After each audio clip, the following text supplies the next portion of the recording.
Bismillahirrahmanirrahim. Assalamualaikum warahmatullahi wabarakatuh.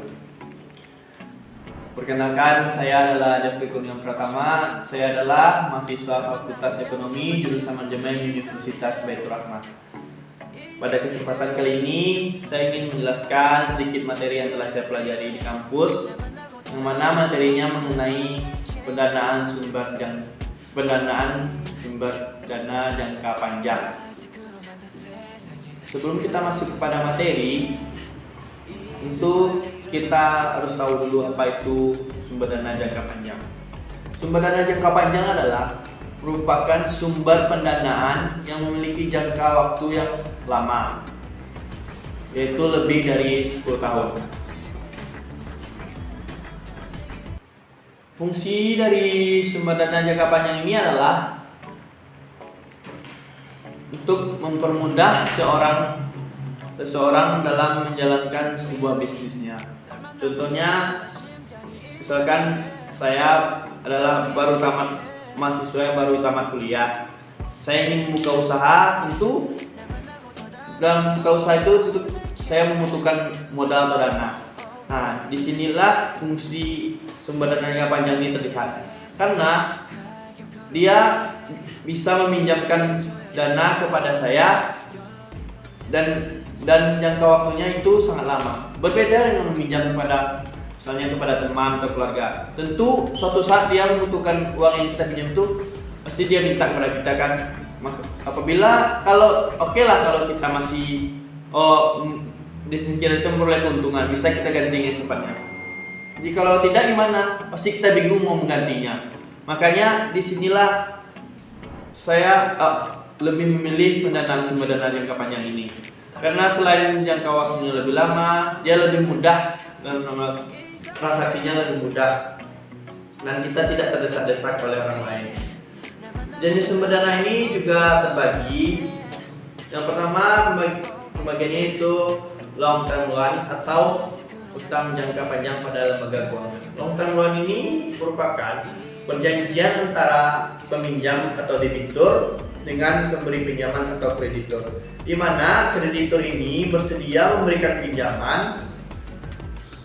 Pinjaman tersebut memiliki jumlah tertentu dan peminjam bersedia membayar secara periode, maksudnya dalam jangka 10 tahun tadi, dan mencakup bunga dan pokok pinjaman.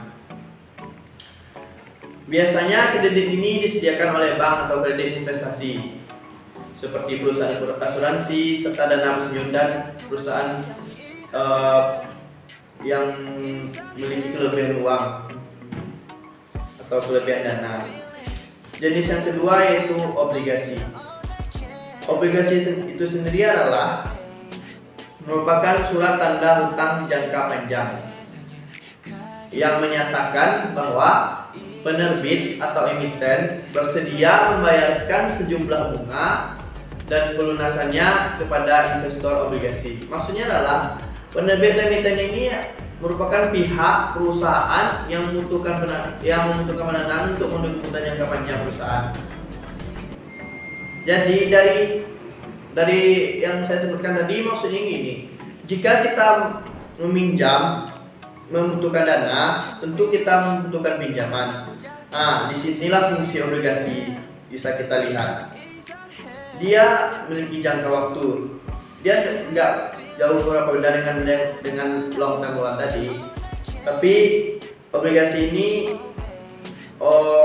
jatuh temponya juga sama yang lain, tapi mempunyai beban tetap. Maksudnya mempunyai beban tetap adalah surat berharga ini memberikan pendapatan dengan jumlah tetap kepada pemiliknya berupa bunga obligasi atau hal lainnya. Jenis yang ketiga yaitu saham biasa. Saham biasa, sebelum kita masuk saham biasa, tentu kita harus tahu dulu apa itu definisi saham. Saham adalah surat berharga yang menunjukkan bagian kepemilikan atas suatu perusahaan. Memiliki saham berarti kita telah memiliki hak atas kepemilikan perusahaan tersebut. Maka dari itu kita berhak atas keuntungan yang diperoleh perusahaan yang kita pinjamkan tadi, baik dalam bentuk dividen atau bentuk lainnya. Saham juga terbagi, sebelum kita masuk bagiannya, saham ini memiliki keuntungan. Yang pertama yaitu tidak ada batasan minimal modal. Kita bebas meminjam berapa saja asalkan kita bisa melunasinya setelah 10 tahun nanti. Dan cocok untuk siapa saja. Keuntungan yang kedua. Kenapa dibilang cocok untuk siapa saja?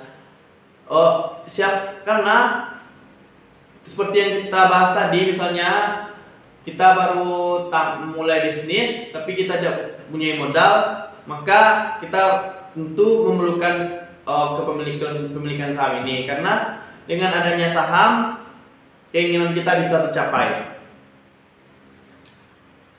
Selanjutnya yaitu kita tentu mendapatkan keuntungan dan kepuasan dalam berinvestasi, karena sama-sama mendapat keuntungan. Masuk kepada pembagian saham. Yang pertama yaitu saham biasa. Saham biasa merupakan pemilik murni perusahaan. Kenapa dibilang pemilik murni perusahaan? Karena pendapatan yang diterima oleh pemegang saham biasanya merupakan kelebihan pendapatan atas biaya-biaya atau laba bersih dikurangi dividen saham preferen. Maksudnya adalah saham pendapatan pemegang saham akan berubah sesuai dengan laba yang didapatkan oleh perusahaan yang dipinjamkan tadi. Selanjutnya yaitu saham preferen. Saham preferen adalah saham yang pemiliknya akan memiliki hak lebih. Berbeda dengan saham biasa. Kalau saham biasa keuntungannya sama, sedangkan di preferen yang memiliki saham lebih memiliki hak daripada pemilik saham biasa. Saham preferen ini tidak diperjualkan biasanya di bursa efek, karena pemilik saham akan menerima keuntungan jika sesuai dengan keuntungan yang dia dapat, dan risiko dari saham preferen ini sangat rendah. Dari yang saya jelaskan tadi, dari pengertian kita tentu telah bisa mengetahui apa itu perbedaan saham biasa dan saham preferen. Pada saham biasa biasanya mendapatkan hak untuk memilih kebijakan, sedangkan preferen tidak, kecuali dalam situasi tertentu. Selanjutnya perbedaannya yaitu dividen pada saham biasanya tergantung kepada kinerja perusahaan. Kalau baik mereka akan mendapatkan keuntungan, tapi jika buruk tentu tidak mendapatkan keuntungan sedikit pun. Maka dia akan setimpal mendapatkannya. Tapi di saham preferen dividennya, keuntungannya sudah ditetapkan. Seperti yang saya bilang tadi, saham preferen ini lebih dilebihkan kepada sah pemiliknya daripada orang yang dipinjamkan. Selanjutnya kita akan membahas mengenai contoh soal. Kita akan membahas contoh soal dari saham ini, yang mana soalnya adalah sebuah perusahaan memiliki 600.000 lembar saham yang beredar dan dijual pada harga $100 per lembarnya. Sedangkan harga subscription atau harga penerbitan dibentuk di bawah harga pasaran sekarang untuk menjamin agar saham tersebut bisa terjual dengan baik. Maka tentukanlah yang pertama, berapakah banyak saham yang dikeluarkan untuk mendapatkan dana yang inginkan. Yang kedua, berapakah jumlah REX yang diperlukan untuk membeli satu lembar saham. Dan yang ketiga, berapakah nilai teoritis dari satu REX.